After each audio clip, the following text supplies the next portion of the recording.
Have you guys ever seen the film Enemy by the Gate? Okay, this movie pretty much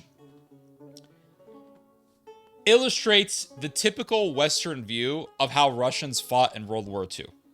The film is so stereotypical of the American slash Western perspective of Russian soldiers in World War II that there were Russian veterans of World War II who were demanding that this movie get banned. I'm not joking. You can look into this. They were old Russian dudes who fought in World War II who were telling the Russian government, ban this damn movie. It's bullshit.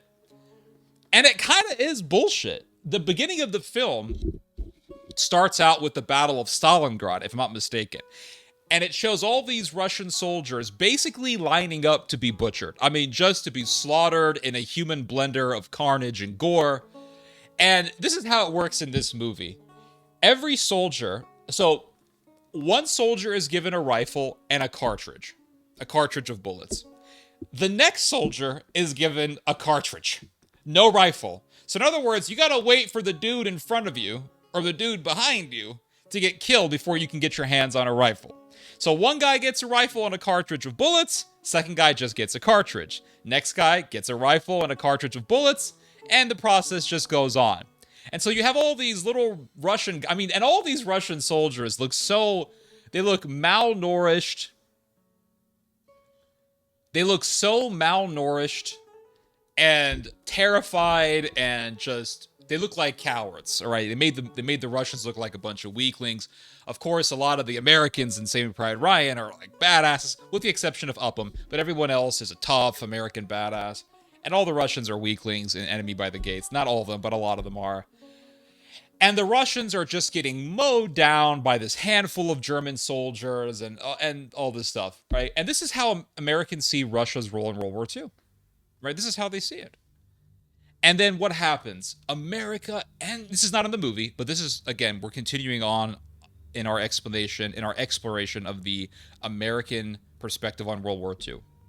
So the Russians are being butchered by the tens of millions. They can't fight in battle to save their lives. Then in comes America to save the Russians. America saved the Russians, saved Europe, saved the Jews.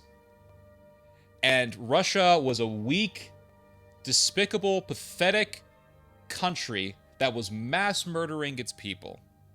And then after World War II, the Cold War began, and America set off on its endeavor to end the Soviet Union, the evil empire, as Ronald Reagan called it. And then when you actually take the time to read formidable, reputable historians on World War II, you get a very different view. And I'm not even talking, and you may start accusing me of, well, Ted, you're talking about like Russian books. No. I'm not even talking about Russian books. I'm talking about books written by Western historians. If you actually take the time to read what Western historians have to say about World War II, you get a different picture from the Hollywood perspective. For example, I've mentioned this historian numerous times, but I'll keep mentioning his name. You have, for example, Michael Burleigh. Michael Burleigh is one of the foremost historians on the Third Reich. And when you read Michael Burleigh's book on the Third Reich, on the rise of the Third Reich, he talks about how the Soviet Union was pretty much doing all the heavy lifting before the Americans came. And he talked about this. He talks about this a lot in his book, The Third Reich. Basically, the book is on the rise and fall of the Third Reich. It's a very informative and very educational read. But he talks about this, right? He talks about this whole thing. And he says that basically for every 5 German soldiers who were killed fighting the Soviets, fighting in World War II, just strictly speaking, fighting overall in World War II, 4 of them were killed by Soviet forces. So the vast majority of the serious fighting was done by the Soviet Union. That's just a fact. The vast majority of the serious fighting was done by the Soviet Union. And then the Americans come along, and they help the Russians finish the job. But here's the thing is, you have to ask yourself the question, why did America join the war against Germany? Well, it was because of Pearl Harbor. Okay, fine, but Germany didn't do Pearl Harbor. What was the point of being so involved in Europe? And I truly believe that the reason why the Americans entered Europe to fight the Nazis had nothing to do with morality or principles or stopping the Holocaust. Americans don't give a shit about genocides. Case in point, Gaza. America doesn't give a shit about that. The reason why the Americans entered the war was to prevent the Russians from taking over Europe. That's it. That is the reason. It had fuck all to do with fighting Nazism. Hell, the Americans worked with the Nazis before World War II and after World War II. It had nothing to do with fighting Nazism or saving the Jews or anything like that. It had everything to do with preventing the Russians from taking over Europe. And how do I know this to be true? It's very simple. It's very simple. What happened after World War II? That answers the question right there. That answers the question as to how I know this perspective to be accurate. What happened after World War II? Immediately after World War II, America begins to form NATO. America begins to start this Cold War against the Russians. America begins to work on hiring Nazi scientists. Hell, America begins to work on covering up the fact that there were Japanese scientists who did horrific experiments on American POWs. It's really interesting. If you look at General MacArthur, or whatever his name is, the guy who had the big pipe, General MacArthur. General MacArthur, I don't give a damn what freaking Tommy Lee Jones bullshit you want to believe about Douglas MacArthur. He was not a righteous individual. Oh, he was a man with a big Popeye pipe, and he had the hat and the sunglasses, and oh, yes, Tommy Lee Jones played him, and oh, he was a hero.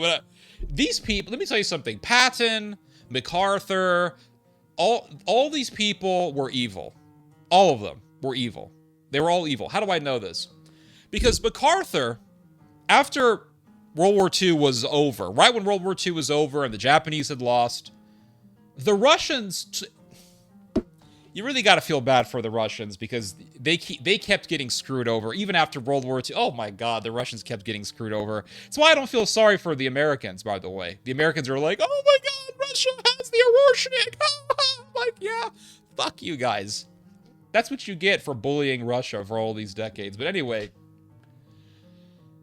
after World War II was over, the Russians told Douglas MacArthur, hey, MacArthur, the Japanese have literally experimented on American soldiers. Oh my God.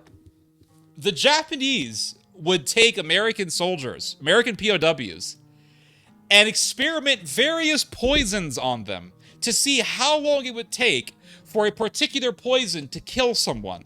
They were doing this sort of stuff to American POWs. But, we're proud to be Americans, and we're so proud of our vets. No, we're not. No, we're not. We don't give a shit about vets and soldiers. It's all bullshit. And they were Western soldiers, Western POWs, who were buried alive by the Japanese. You can look into this. Look into Mitsubishi. Yes, the car company. Look at Mitsubishi's role in war crimes done in World War II in Japan, in Imperial Japan. And look at how Western POWs were treated on the Mitsubishi work camp. Yeah, Mitsubishi had work camps. And I think Toyota also had work camps, if I'm not mistaken. People would get buried alive in these work camps. So after World War II is over, and the Japanese have lost, they got nukes and all that, the Russians go to General MacArthur and say, General MacArthur, what the hell, man? I mean, these Japanese people done some pretty fucked up shit. You know what I mean? They take Americans and bury them alive and experimenting with various poisons on them, and we need to bring Japanese people to justice. And General MacArthur says, shut the fuck up, you Russian bastard. That's what General MacArthur that's what Douglas MacArthur told the Russians. I'm not joking, you can look into this.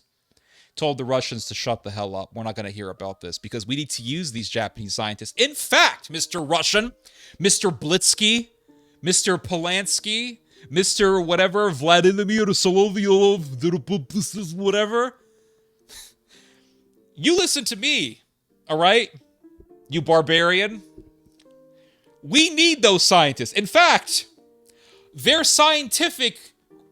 conclusions, the results that they found from their experiments on RPOWs, we want to know them because we want to use their research on biological weapons on you guys. Yes. And that's when the Cold War begins, right there. So right after World War II, America starts working with Nazi scientists, giving... God, America's evil. Holy shit, I live in an evil country. America starts hiring and giving cover-up for all the Japanese scientists who did war crimes, all the Nazi scientists who did war crimes. And so it makes you question the whole World War II narrative. Like, okay, America went in there, beat the Nazis, dope. That's great, awesome. But what happens? We immediately start working with Nazis against the Russians. We immediately start working with Japanese scientists who were guilty of war crimes against the Russians. Why? Because that conclusion, or that what happened in the aftermath of World War II, tells us and exposes to us the real intentions behind America entering World War II. It was to prevent the Russians from controlling Europe. And that's exactly what the Americans began to do after World War II. So the Americans said, okay, they're fighting a war. Who's winning?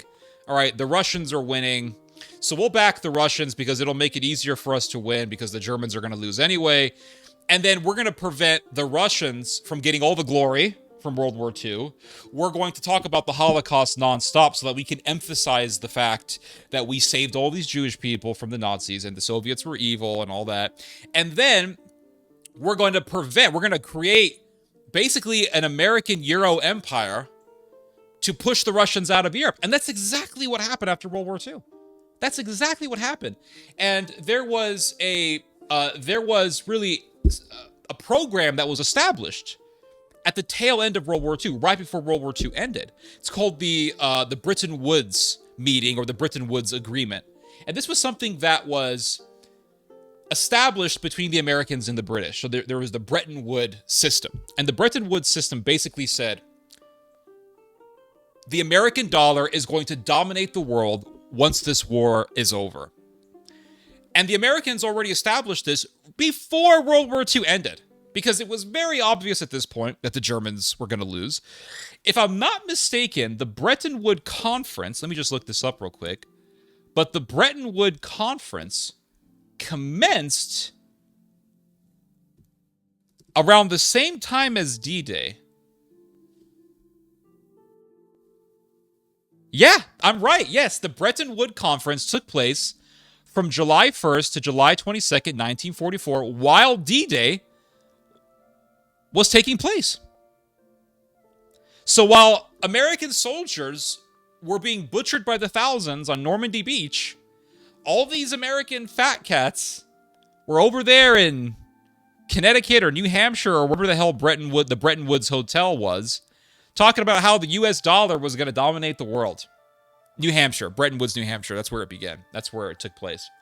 So while all these soldiers were being slaughtered, they were stepping on mines, getting burned alive, the whole thing, these American fat cats were sitting around in a hotel talking about, smoking cigars, talking about how the U.S. dollar was going to dominate the world. In other words, the Americans knew, even during freaking D-Day, the Americans knew that the Germans were going to lose. They were like, we know the Germans were going to lose. How did they know for certain that the Germans were going to lose? Because they already knew that the Russians were doing most of the heavy lifting. That's the reason why. So they said, okay, the Russians are winning, Germans are losing, we're going to side with the Russians. Now, if it was the other way around and the Germans were going to be the obvious victor, the Americans would have sided with the Germans. 100%. The Americans would have sided with the Germans against the Russians. They would have pushed off the Soviets, probably would have nuked Russia, and we would have just made a Nazi-American alliance, and we would have made an American-Nazi NATO to make sure that the Germans would stay within America's containment and the Russians would be out. And we would call it We wouldn't call it NATO. We would call it Nazo, because there would be Nazis in the whole thing. So there's that. So in other words, war is bullshit. Do not join a war. Don't join wars, guys. I don't care how many platitudes your government uses to convince you to join it.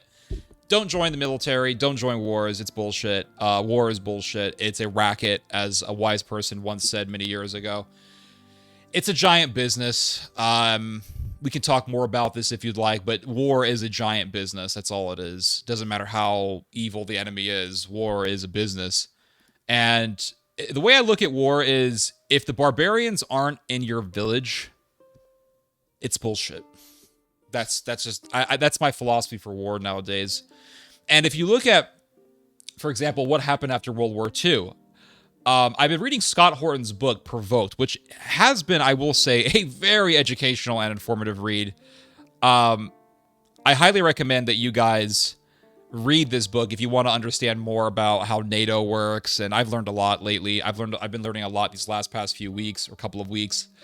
And one thing that Scott Horton shows is how the whole idea of expanding NATO was all about money. Not all about money, but was primarily, or to a huge extent, was about money.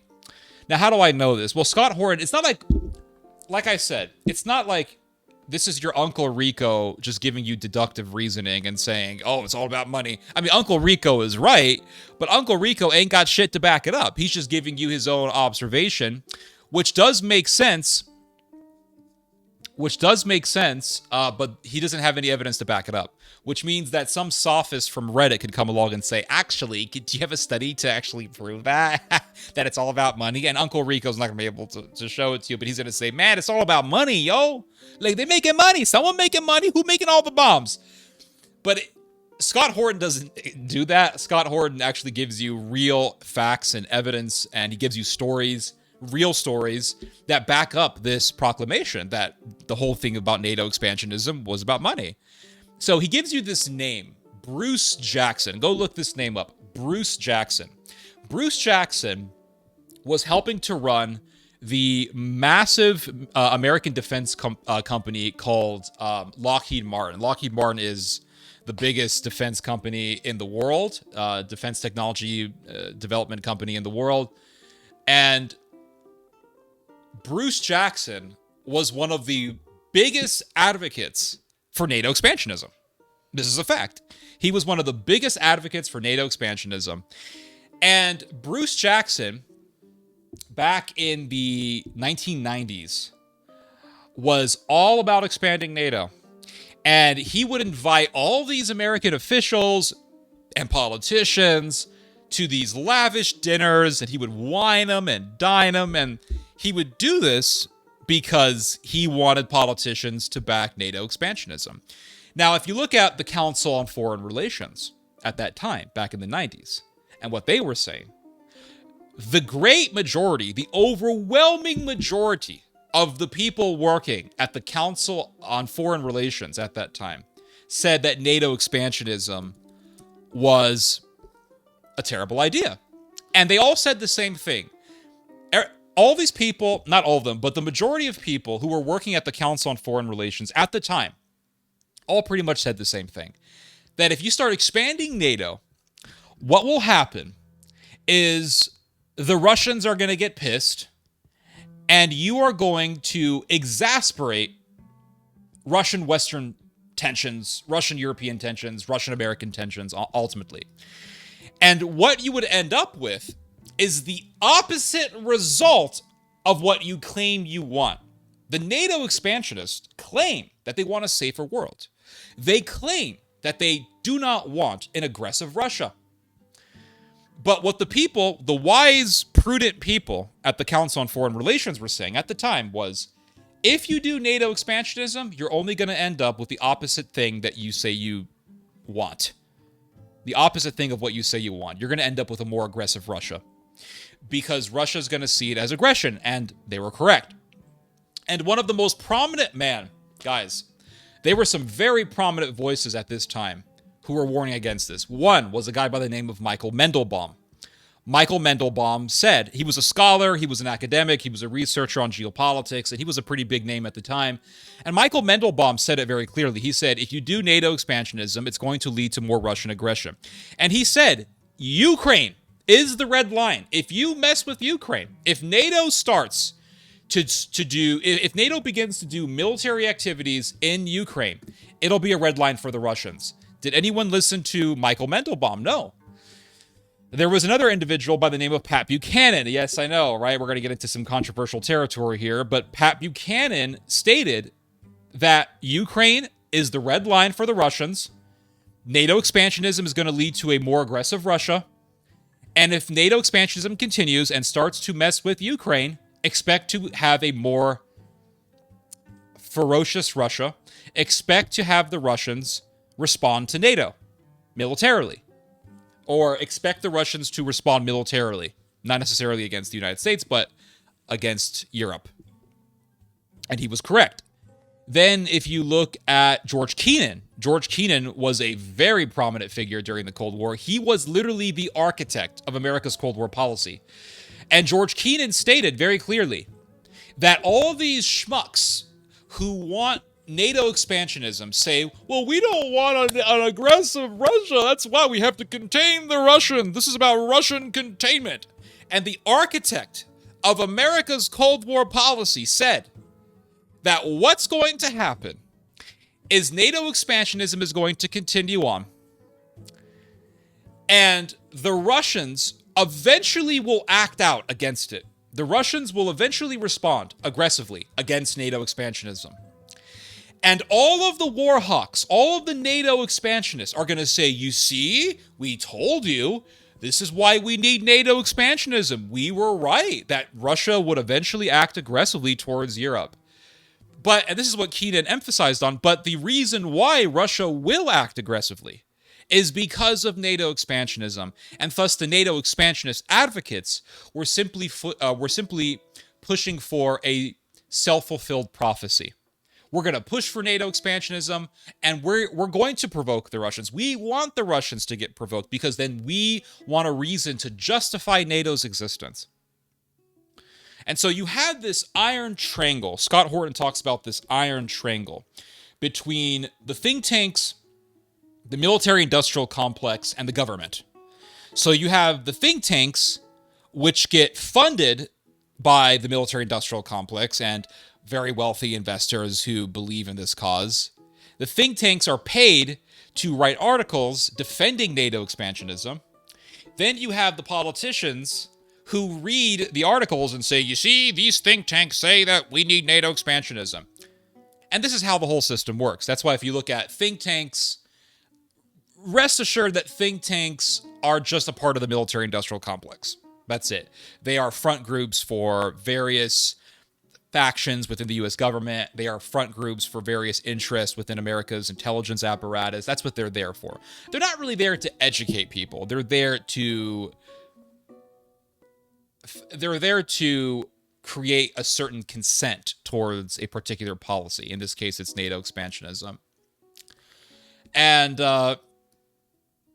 it's very interesting. I knew a lady years ago, a very interesting story in my own personal life.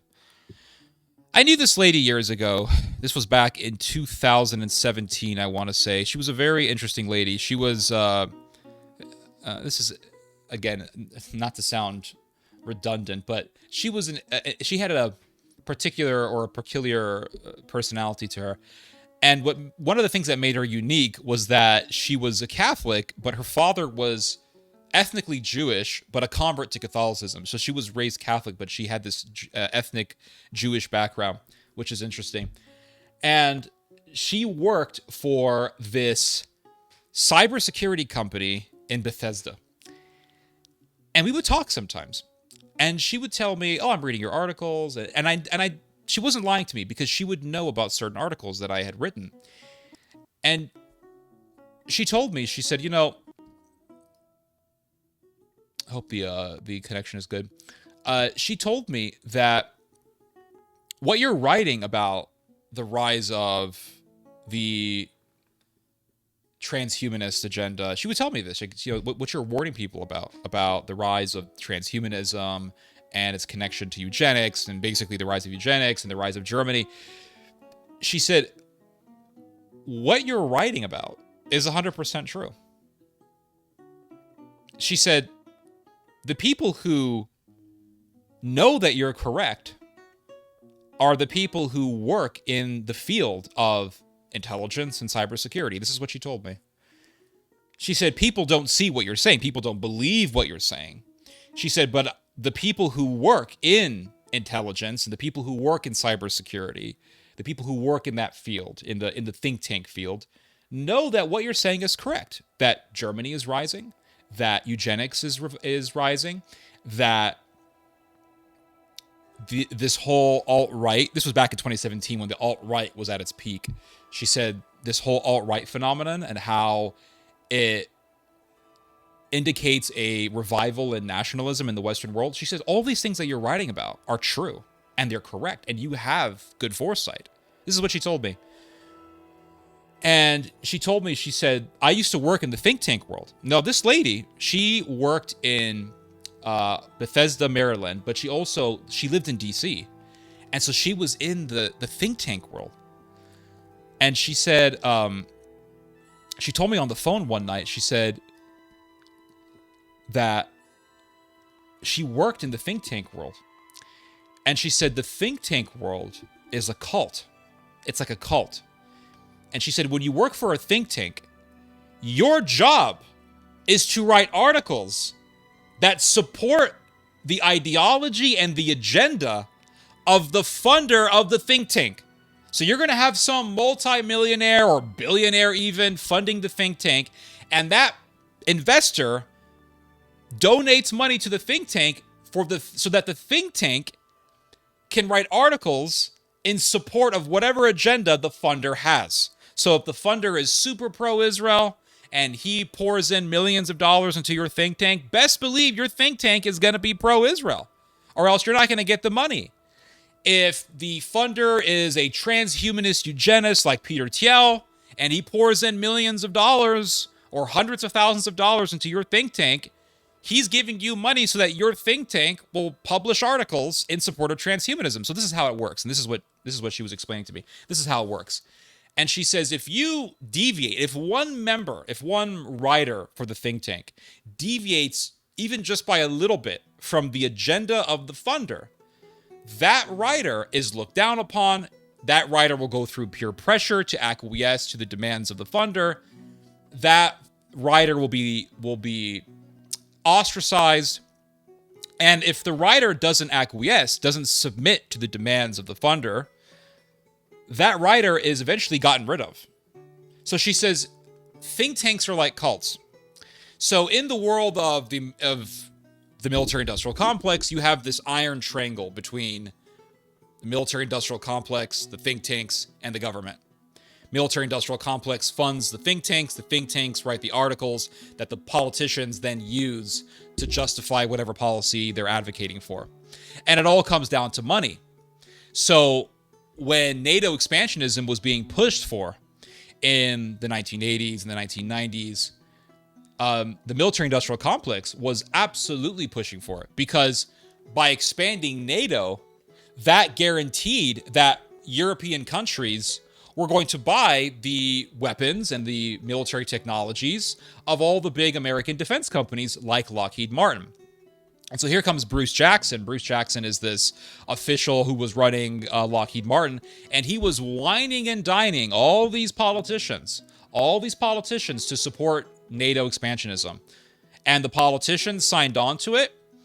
A lot of politicians got a bunch of cash from all these various defense companies, Raytheon, Lockheed Martin, etc. And they got all these political contributions. Lindsey Graham is one of these types of politicians. And that's how it worked. And so it guaranteed business for all these American defense companies. So NATO expansionism is just a giant business.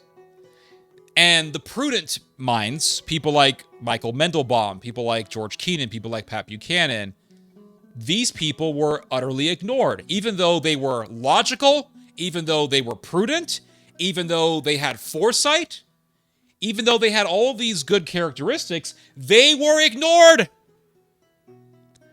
Because wisdom is shunned for the sake of financial gain. It goes back to that verse in the Bible. The love of money is the source of all evil. Now, it doesn't say, because I want to be careful here, because you have people who say, money is important, we need money. Yeah, no one's arguing against that. Relax. Take a breath. It doesn't say money is the root of all evil. It says the love of money is the root of all evil. So the prudent minds said, if you do NATO expansionism, it's going to end in war, bloodshed, carnage, the revival of nationalism. It's going to lead to more division in Europe. It's going to lead to all these problems. Is wisdom adhered to? Is wise counsel listened to? Do people lend their ears to hear prudent wisdom, prudent advice, sound advice? No, because people are only focused on the bottom line. And another thing that Scott Horton mentions, and I did not know that this existed, and this is really fascinating. Scott Horton mentions the Polish lobby. Oh my goodness, guys, the Polish lobby. I've heard of the Jewish lobby. I've heard of the Greek lobby. Hell, I've even heard of an Armenian lobby. Hell, even crazier than the Armenian lobby, I've heard of an Irish lobby. There is an Irish lobby in the United States. Did you guys know that? There has been an Irish lobby in this country for decades. How do you think they got that deal in Northern Ireland during the Troubles? Yeah, there was an Irish lobby here. There is still an Irish lobby. It's mainly in Boston, where you have a lot of these ethnic Irish people who are still, holding four-leaf clovers. But there is an Irish lobby here. Is there a Palestinian lobby? I don't know. But there is a Polish lobby. And the Polish lobby was very influential when Clinton was running for re-election. And Clinton really wanted to win his re-election. And so he wanted to win states like Pennsylvania. And in Pennsylvania, there was a very large Polish population. And I think the same thing could be said for a lot of these Midwestern states, like Illinois. There's a large Polish population in Illinois. You have a lot of Polish people who live in Chicago. They're doing truck driving businesses. That's not even an insult. It's just a fact. So all these Polish people in America, the Polish lobby, was telling Bill Clinton, Bill, you better support NATO expansionism because we want to make sure that Poland has the best weapons to fight against Russia. Yes, this bullshit goes way back. Way back. I cracked myself up just even thinking about this. Like, the Polish lobby was super influential. Yeah, it was. And the Polish people in America, ethnic Poles in America, were saying, Clinton, you better support NATO expansionism. And Bill Clinton wasn't ignorant of the warnings that people were expressing about NATO expansionism. Bill Clinton read the writing of George Kennan. Bill Clinton read the warning of George Kennan, in which he said, if you do NATO expansionism, it's going to lead to aggression between Europe and Russia. Bill Clinton didn't give a damn. In fact, Bill Clinton spoke to an individual by the name of Nelson Talbot. Ooh, let's talk about Nelson Talbot. This is another interesting character. So Nelson Talbot was one of the architects. He was one of the masterminds of NATO expansionism. You can look into this. It's very, really interesting. Nelson Talbot was a student of George Kennan. And Nelson Talbot was mentored under George Kennan. And Nelson Talbot had the ear of Bill Clinton. And he was telling Bill Clinton, you need to do NATO expansionism. We need NATO expansionism because, we have to defend Europe from the evil Russians. But it was about money at the end of the day. And George Kennan writes an article in which he said, NATO expansionism is going to lead to a more aggressive Russia. And if you mess with Ukraine, you're going to be passing the line. You're going to be crossing the line for the Russians, and the Russians are not going to appreciate that. And Bill Clinton personally confronted Talbot about this and said, is George Kennan correct? And Talbot said no. And Bill Clinton said, why isn't George Kennan correct? Isn't Mr. Kennan supposed to be a guru about this stuff? And he used the word guru. And George Kennan said, Nelson Talbot told Bill Clinton, you don't have to worry about this stuff. George Kennan doesn't know what he's talking about. And Bill Clinton said, my man, I was just making sure. All right, thank you very much, Mr. Talbot. And that was it, right? A great example of American recklessness and greed. Evil, reckless, and just greedy. This exemplified everything wrong with America. This story that I'm telling you guys right now exemplified everything wrong with America.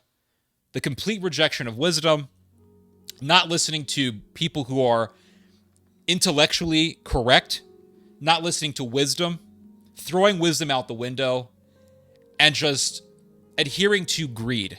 This is the problem with American society. This is why American society has so much debt. Believe it or not, Americans are up to their assholes in debt from all the credit cards that they use and abuse, and there's just so much debt, and that is a reflection of the American government.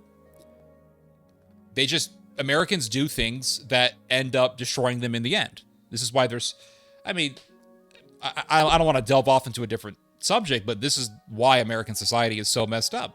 Right? I mean, broken families, debt up the ass. I mean, it's just a nightmare. So the story between Bill Clinton and Nelson Talbot really reflects American society. And wisdom was ignored. And Bill Clinton wanted to be reelected, and he wanted to get enough votes to win Pennsylvania. He needed to win Pennsylvania. And so the Polish population in Pennsylvania said, well, if you want us to vote for you, you better support NATO expansionism. So Bill Clinton supported NATO expansionism.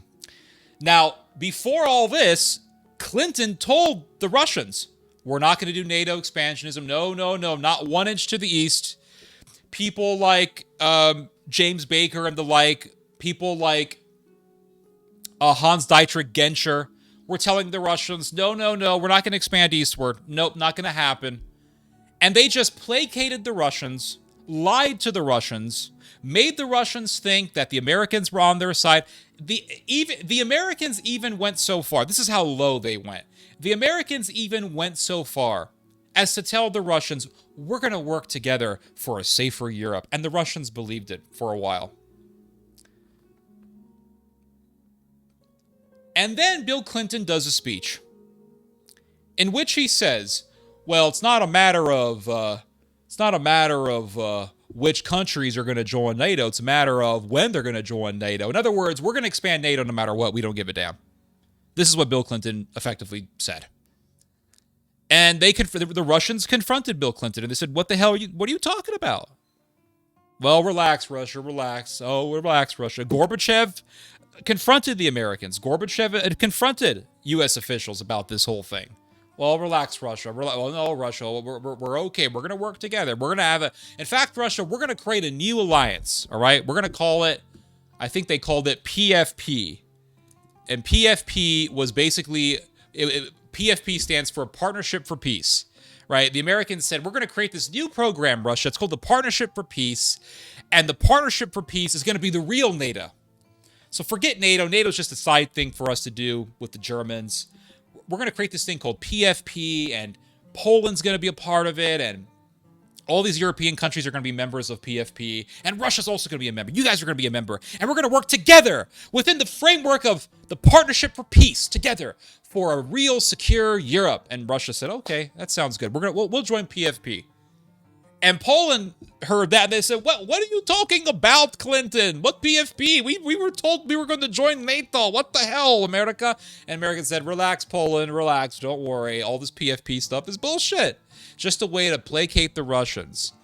And then the Americans began to integrate all of these former Warsaw Pact countries into NATO. And the Russians eventually realized that they were had. They were totally screwed over. They were totally screwed over. And so they included all these countries. Russia fired some warning shots in 2008 when it invaded Tbilisi. That was a warning shot. The Russians said, listen, we mean business. Because all these schmucks will say, why didn't Russia do any invasion before? They did. It's called Georgia in 2008. That was a warning shot. And the Americans didn't give a damn. They just kept going on, and they began to do military activities in Ukraine. They began to train the Ukrainians. And America eventually facilitated a coup. I know the NATOists will say that America had nothing to do with the 2014 coup, but it did. The Americans enabled the 2014 coup, and the government that was friendly towards the Russians was overthrown. And then there was a pro-Nazi government that replaced it. You had people like Andrei Parubi, who was the commandant for the Euromaidan. Andrei Parubi is a neo-Nazi. You can look into this. He is a pure neo-Nazi who loves Stepan Bandera, a Ukrainian neo-Nazi in its purest form. And he was the commandant of the freaking Euromaidan. Now, they say, oh, the Euromaidan was not Nazi. Now, let's think of a different situation to get a better perspective on this so that other people can see clearly what I'm trying to say here. Let's say you had a pro-Trump event and a bunch of MAGAites were running around waving MAGA flags, waving the American flag. They were driving around in Jeeps and pickup trucks with big old fat black MAGA flags looking like freaking ISIS, talking about 17 whatever is going to happen again. 1776 will rise again, right? 1776 will rise again. And they got guns and they're just going crazy. And the commandant of the Trump Maidan, let's just say this event is called the Trump Maidan, right? Hypothetically speaking. The commandant for the Trump Maidan is an American neo-Nazi. Do you think that the mainstream media wouldn't say, oh, this is not a Nazi movement? They would absolutely say it's a Nazi movement. So why doesn't the Euromaidan of 2014 get the same treatment? Why doesn't the Euromaidan get the same treatment? Because the media outlets are for the most part controlled. And they are told to articulate a certain agenda, whatever that agenda may be. And for the first time ever, we saw in the post-World War II world, mainstream media establishments covering up for Nazis. Isn't that scary? Doesn't that shake you in any way? I mean, I feel weird and I feel off inside of myself just saying that. It's a surreal world that we're living in. I mean, this is an absolutely surreal world that we're living in. That we saw this sort of thing happening in our own time period, this cover-up for Nazis. And the Ukrainians began to say, we're going to take over Sevastopol. And the Russians said, what? They said, we're going to take over Sevastopol. And the Russians said, the hell you are. And the Russians annexed Crimea. We messed with Russia in Russia's backyard. And then we're complaining and we're crying about Russia. Do you know what America is? America is the bully that bullies a kid for days. And when the kid snaps and beats the shit out of the bully cries and plays the victim. That's America. It is the worst form of weasel behavior. It's weasel behavior. And America going all the way back to the Russians going all the way back to the 80s said, we don't want NATO expansionism in Ukraine. Do not go to our backyard. Do not go to our backyard. Do not go to our backyard. Don't do it. Don't do it. Don't do it. Don't do it. And America, the problem with evil people is that evil people do not adhere to words. Words mean nothing. Oaths, promises, agreements mean nothing to evil people. This is why we have something called a police force. The reason why we have a police force is because words mean nothing to evil people. In other words, there are literally thousands of police body cam videos in which you see a police officer pointing a pistol, a 9mm Glock pistol. This is the standard pistol that American police officers use. A police officer holding a Glock 9mm pistol pointing the pistol at a criminal. And the criminal has a knife or a gun. And the officer will give the criminal many chances to drop his weapon. And how many times have we actually seen in these videos the criminals actually drop the weapons? Very few. Very rare. Very rarely do they ever actually drop the weapons. They will continue to attack. They will continue to charge if they have a knife. They will continue to charge at the officer, giving the officer no choice but to attack. The officer gave the warnings to the criminal. The officer would give numerous warnings to the criminal to drop his weapon and stand down. The criminal does not listen. The criminal does not adhere to advice. The criminal continues to charge at the officer, even though the officer has a pistol pointed directly at him. The officer has the criminal's life literally in his hands. Just by the pull of a trigger, he has this guy's life. Criminal doesn't care. He keeps going. Why? Because words do not matter to evil people. Evil people only understand one language, and that is the language of force. Bottom line, that is the language of force. And America is really an example of this. Words have never mattered to the United States. Russia said, America, don't do this. America, don't do this. America kept doing it. And America went so far as to back Nazis in Ukraine, neo-Nazis in Ukraine, which is really a continuation of the legacy of the post-World War II Cold War program of America and other NATO intelligence agencies working with neo-Nazis. So Russia had to show its teeth.